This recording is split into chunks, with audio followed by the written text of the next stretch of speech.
먼저 솔방울 커먼즈는 서울시 종로구 송현동 부지를 커먼즈로 상상하고 실험하고 예술하고 연구하는 모임입니다. 아까 우장 학생님께서 말씀해 주신 것처럼 송현, 소나무 언덕이라는 뜻인데요. 어디나 그 소나무 언덕이 많았듯이 송현동이 많더라고요, 각 지역에. 그래서 저희는 이곳에 송현 그 소나무 아래에 떨어지는 그 솔방울 같은 존재로서 작은 존재지만 커먼즈 운동을 하자라고 해서 솔방울 커먼즈라 이름은 붙여졌고요. 저희 단체는 우선 시민사회활동가나 예술가, 연구자가 모여 있으면서 각각 이렇게 문화예술 활동을 하고 사회적인 참여를 통해 이 공간을 공유지로서 그리고 대안적인 공간을 어떻게 생성할 수 있을까 이렇게 실험하는 시도를 지금 진행하고 있습니다. 사실 먼저 송현동 부지를 먼저 보여드리자면요. 서울 종로구에 위치해 있고요. 다들 한 번쯤 와보셨다시피 경복궁, 그리고 북촌, 한옥마을 부지, 그리고 광화문 광장, 인사동 이런 쪽인데 인사동 여기 입구 쪽 사거리, 안국역 사거리에 만평의 부지가 이렇게 나대지로 있어요. 여기가 송현동이고요. 저희는 지금 이 공간은 대한항공의 부지, 소유한 부지예요. 이 공간을 공유지로서 어떻게 생각할 수 있지 않을까 하면서 이것을 실험을 하는 단계인데요. 여기에 왜 이것을 해야 되느냐 생각했을 때 일단 3, 4m 정도로 높은 돌담으로 여기가 둘러싸여져 있어요. 이 공간에. 그리고 이 공간에는 아무것도 없어 보이지만 이렇게 숲풀이 우거져 있고 여기 덕성여중고라는 여중고가 있는데요. 이 부지를 이렇게 돌담으로 둘러싸여 있기 때문에 자유롭게 지나다닐 수가 없어요. 다들 아시다시피 여기 인사동이나 여기 사람들이 굉장히 인파가 많이 몰릴 수 있는 곳이지만 이곳만은 시민들이 들어갈 수 없는 공간이죠. 그리고 이 공간이 조선시대 때는 양반댁의 터였다가 일제강점기에는 식산은행의 사택으로 여기가 쓰여져 있고 해방 이후에는 미 대사관이 직원 숙소로도 이곳을 쓰였고 그리고 2000년대에 들어서서 삼성생명이 여기에 미술관을 건립을 하려고 해요. 하지만 그 개발이 실패가 되고 대한항공이 그 소유권을 넘겨받게 돼서 이곳을 대한항공이 원래 마을에 죄송해요. 호텔을 지으려고 했어요. 7성급 호텔. 그렇지만 그것도 이제 개발이 실패가 되고 아무튼 어쨌든 투기의 역사가 좀 담겨 있는 곳인데요. 현재는 서울시가 공공개발 뭐 이런 식으로 매입을 시도하고 있고 저희가 아까 말씀드렸다시피 투기적인 도시의 공간의 전형이라는 점에 주목을 하고 이런 투기적 도시화에서 탈피할 수 있는 도시 계획을 이제 저희가 구상을 하고 그리고 예술을 통해서 이 공간을 좀 더 알리고 같이 문제 제기하는 것을 지금 진행을 하고 있습니다. 그래서 이 공간의 비밀의 문을 열어보자 이런 식으로 해서 처음에 작년 여름부터 시작을 해서 시작한 지는 얼마 안 됐어요.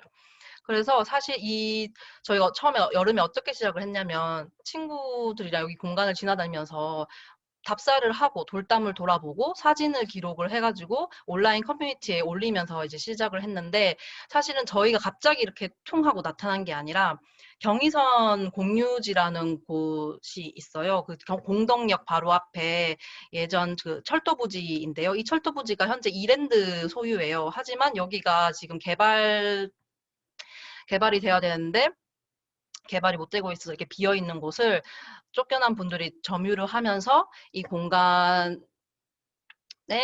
공유지 시민행동이 들어서게 되고 그리고 공동체 은행 빙고라고 있는데 자본의 논리로만 운영되는 그런 은행이 아니라 그 이외에 은행을 이용할 수 없고 자본의 그런 논리에 넘어서서 이게 공동체로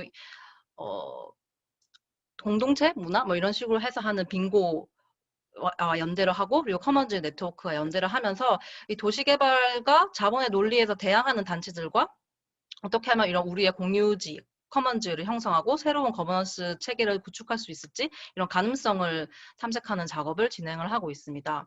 그래서 앞서 선생님들께서 커먼즈에 대해서 공부를 많이 하셨겠지만 이번에는 저희와 함께 도시에 대한 커먼즈를 한번 생각을 해보면 좋을 것 같아요.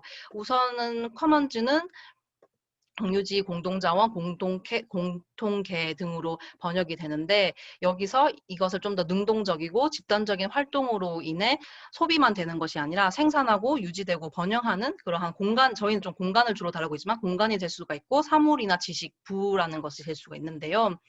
이래서 사실 도시 공간에는 이렇게 같이 공동으로 생산하고 이용하고 관리하고 이러한 것이 쉽진 않는데 사실 이 공간 자체도 그 소수의 이런 이득이라던가 그런 권리를 가진 사람들만 그 공간을 개발하거나 이용을 했다면 그런 독점적인 자본이 아니라 다양한 주체들이 어떤 식으로 참여를 해가지고 대안적인 공간을 만들 수 있을까 이러한 과정을 저희는 되게 중요하게 여기고 있고요. 그래서 솔방울 커먼즈는 아까도 말씀드렸다시피 연구자와 예술가 활동가들이 모여서 액션 리서치를 실행을 하는 거예요. 저희가 직접.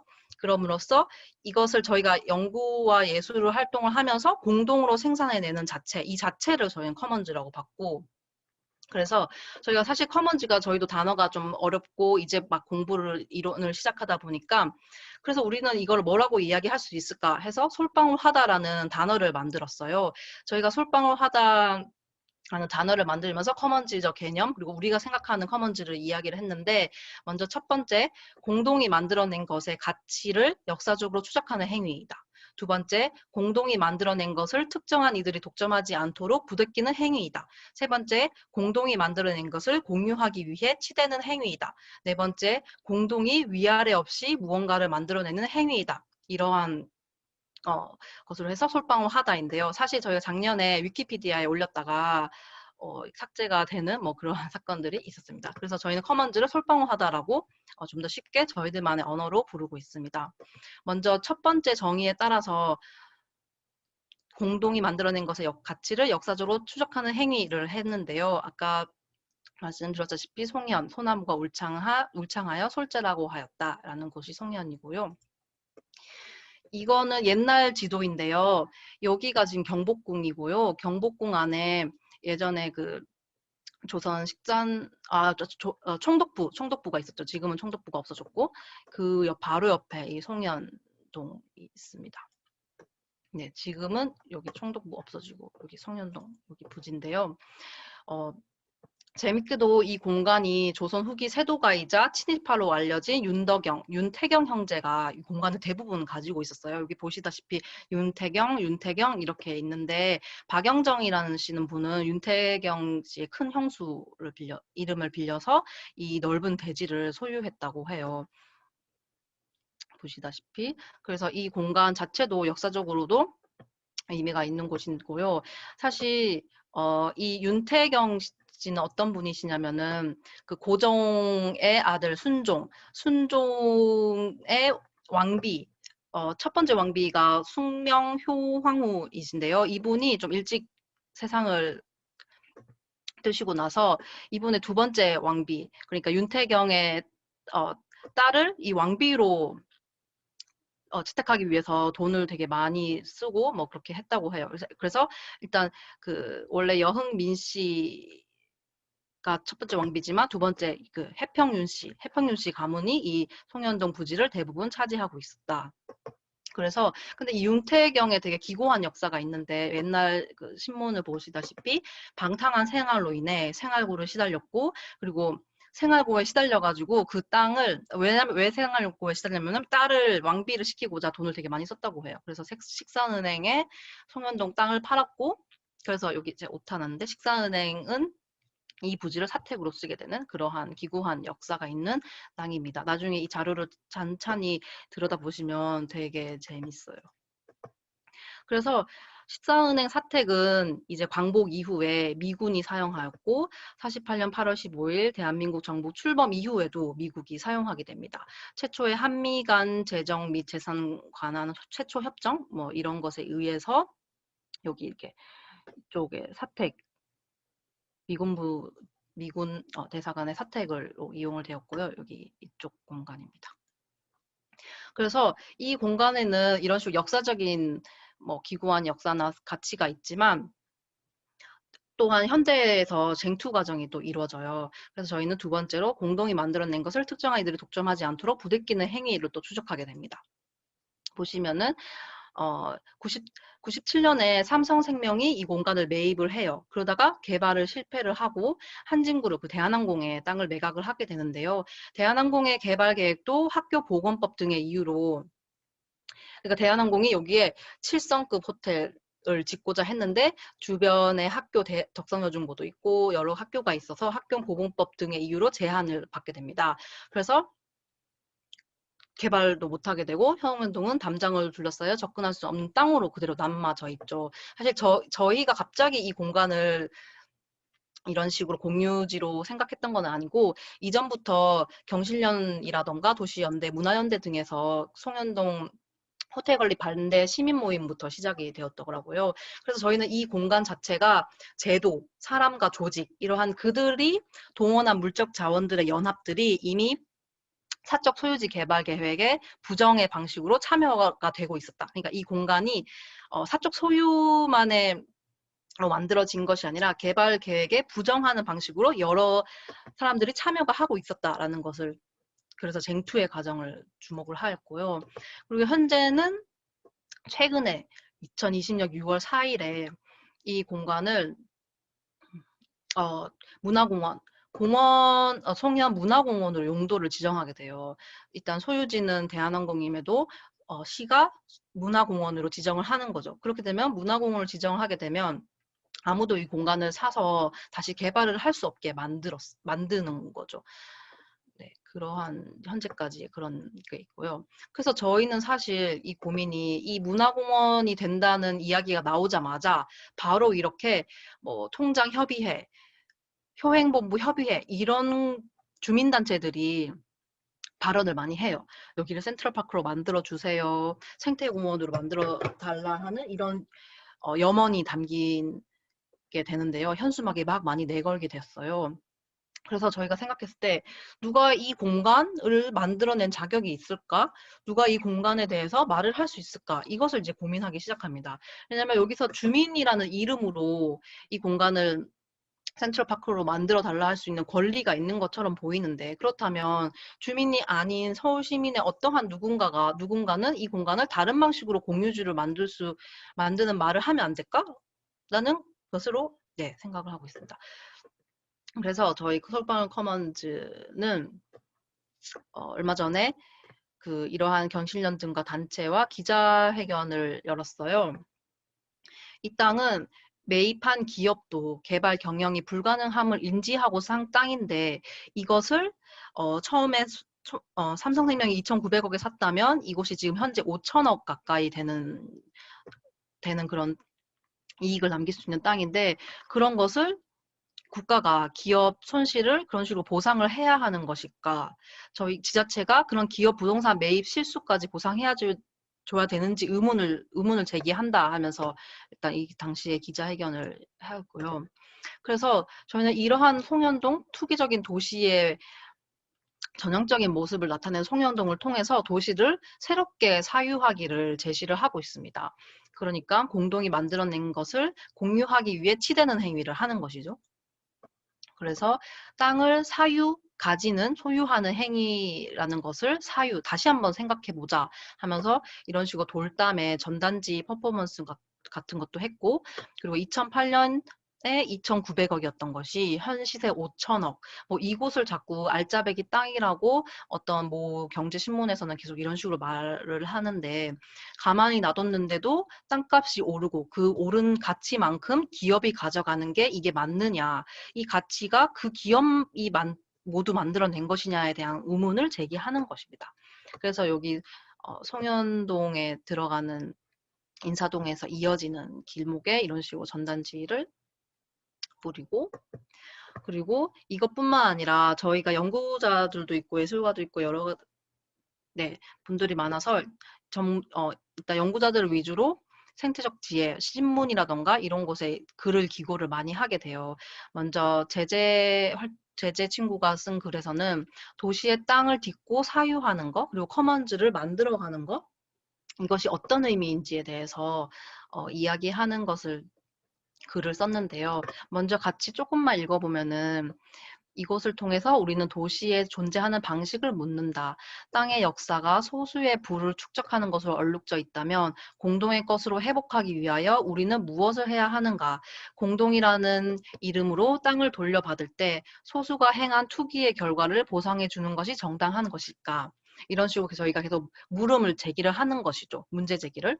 그리고 또 만약에 이런 식으로 다시 투기의 역사를 보증하는 숲세권, 저희 만약에 이 공간이 숲으로 개발이 된다고 해도 그 서울의 서울숲처럼 숲세권, 문세권 이런 식으로 활용이 돼서 주변에 땅값만 오르게 되면 젠트리피케이션밖에 이루어지지 않을 텐데, 그러면 그것 또한 공원이 만들어진다는 것 또한 삶을 위협하는 반생태적인 개발 임일 뿐이다. 저희는 이러한 생태적인 전환을 계기를 만들어낼 수 있지 않을까? 이런 질문들을 계속 던지는 작업을 하고 있습니다. 그래서 이 도시, 이런 땅에 대한 질문들을 쏟아져 내야 된다. 그러면서 솔방울 커머너들은 이런 활동하는 저희들은 땅을 디디면서 이곳을 돌아다니면서 걸으면서 구체적인 질문을 하고 구체적인 답을 만들어 나가기를 기대한다. 그러면서 이제 이런 활동을 하고 있고, 그리고 두 번째 글에서 안새롬 씨가 쓰신 글에서는 이 소유의 절대적인 도시를 넘어서 좀 더 구체적으로 숲공원이 어떻게 만들어지게 될까 하신 것을 얘기를 하는데,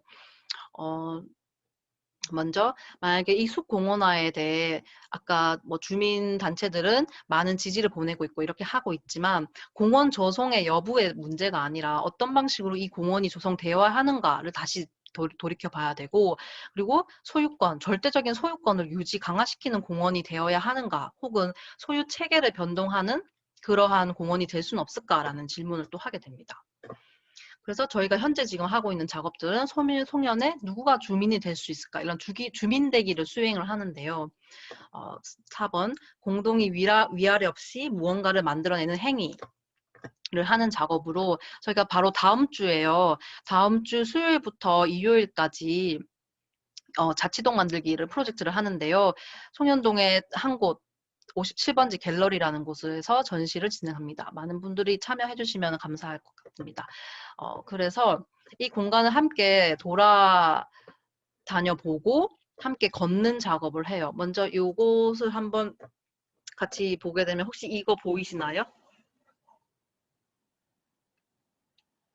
나중에 살펴보시고, 저희가 이렇게 버추얼 워크, 온라인을 함께 걸어보는 작업을 하기 위해서 이렇게 영상을 하나 만들었거든요. 보시다시피 이런 식으로 되게 높은 담장에 둘러싸여 있고, 도심 한복판이죠. 서울의 한복판에. 그렇게 해서 이런 한번 걸어보는 느낌을 느껴보실 수 있을 것 같아요. 그리고 저희 57번지 갤러리에서 이번 다음 주에 전시를 하게 되고요. 그래서 이런 걷는다는 의미도 되게 중요한 것 같은데요. 먼저 솔방울러는 걷는다. 그 다음에 걷는 작업을 하는데, 여기서 보면은 이 산책자예요. 솔방울 산책자. 근데 원래는 플라네르라고 해서 벤야민이 말하는 그런 도시의 산책자를 이야기하는데, 저희는 플라뇌즈라고 해서 약간 여성적인 단어를 썼어요. 기존의 도심의 남성만 걸어다니는 그런 근대적인 개념에서 벗어나서 또 다양한 사람들이 잘 이렇게 걸어다닐 수 있는 도시 지향하자 해서 이런 식으로 솔방울 산책자라는 작업을 했는데요. 송현동 담 주위를 걸으면서 얼쩡얼쩡대고 기웃거리면서 이런 식으로 상상을 해보는 실험을 하는 것이에요. 사실은 경의선 공유지처럼 그런 그 공간을 점유해서 스쿼트로 운동을 하는 방식이 아니라 조금 다르게 이런 식으로 담론을 새롭게 만들어가고 실험하고 예술을 행하는 이런 방식으로 저희가 지금 하고 있습니다. 그래서 송현동 하다, 커머닝 하다 이런 식으로 좀 약간 생각해 주시면 좋을 것 같고요. 기웃거리고 담장을 틈을 엿보고, 솔직히 각각 다 다른 사람들을 살고 있는데, 이러한 한 주제, 저희의 이런 공통적인 문제의식을 가지고 모여있는 느슨한 연대로 같이 활동을 하고 있고요. 그래서 송현동은 아까 말씀드렸다시피 비어있는 일단 나대지 땅인데, 여기에 여러 가지 수많은 이런 식물이나 이렇게 수풀이 우거져 있어요. 그래서 송현동이 있지만 동주민센터는 없어요. 왜냐하면 딱 주민이라는 그런 거기 살고 있는 주민은 현재 없기 때문에. 그래서 주민이 없는 송현동에 주민센터를 개관하는, 상징적으로 개관해보는 전시 작업을 다음 주에 시작을 하고, 그래서 송현 개모임도 만드는 작업을 다음 주에 진행합니다. 만약에 그리고 다음 주에 오시면은 온라인으로도 참여 가능하신데 송년 개모임에 오시면 그렇게 개모임의 송년 주민이 되시는 거예요. 그래서 송년동에 대해 자유롭게 말하고 배회하고 머물 수는 없을까? 를 이야기해보고 이거는 마지막에 제가 쓴 글인데요. 저는 사실은 도시계획을 전공을 하고 앞으로도 그쪽으로 공부를 계속 해 나갈 것 같은데 도시계획 과정에서 참여를 할 수 있는 이 그리고 참여할 수 없는 이 말할 수 없는 이 이런 것들이 좀 경계지어 있잖아요. 아무래도 행정에서. 그렇다면은 이 도시계획에 좀 더 다양한 사람들이 참여를 해서 어떤 식으로 이 커먼즈 과정을 만들어낼 것인가가 제 주된 관심사여서 이 도시계획에 일단 비집고 들어가는 행위를 하고 그리고 이 공간 자체를 송년 주민의 무대를 만드는 것을 하는 것을 주목하고 있습니다. 솔방울 위크고 송년동이 벌어지는 거예요. 송년동이 오픈되고 열리고 그리고 파열되고 이렇게 무너져 가서 또 새로운 가치를 만들어내는 작업을 현재 같이 진행하고 있습니다. 그리고 여기에 홈페이지 저희 홈페이지에 오시면은 온라인 전시 참여 가능한 메일을 구독해 주시면 링크를 보내드려요. 온라인으로 참여하실 수 있고요. 당일날 오셔도 좋고요. 그래서 28일 수요일부터 11월 1일까지 하는데 31일까지 프로그램이 진행되어 있어요. 평일에는 저녁 7시부터 주민센터 오프닝도 하고 누가 여기에 주민인가에 대해서 발제를 해주시고 그다음에 두 번째는 저희 작가분이 공간에 대해서 초대전, 전시 작업이 이루어지고 이 작가와의 대화를 하고 그 다음에 세 번째는 역사에 대해서 이야기를 또 하고 그 다음에 토요일 날 오후부터 송년 개모임을 함께 만들면서 송년 주민이 돼보는 과정을 하고 있습니다. 그리고 저녁에는 아이고 죄송합니다. 이걸 넘겨야 되는데 이거 포스터 이렇게 하고 송년동 주민을 열고 초대전을 하고 역사를 보고 저녁에는 토요일 마지막 날 저녁에는 이런 식으로 잠시만요. 개모임 하고 한반님이라고 이런 개발 갈등 현장에 항상 오셔서 흥을 더 돋궈주시고 리듬을 만들어내 주시는 그런 음악 예술인이 계십니다. 이 선생님을 모셔서 퍼포먼스하고 솔방울 음악도 틀고 해서 같이 솔방울 나이트를 진행할 예정이에요. 그래서 함께 참여해 주시면은 더 풍성하고 즐거운 송년 개모임이 될 것 같습니다. 네, 이상으로 솔방울 커먼즈의 발표를 마치겠습니다. 감사합니다.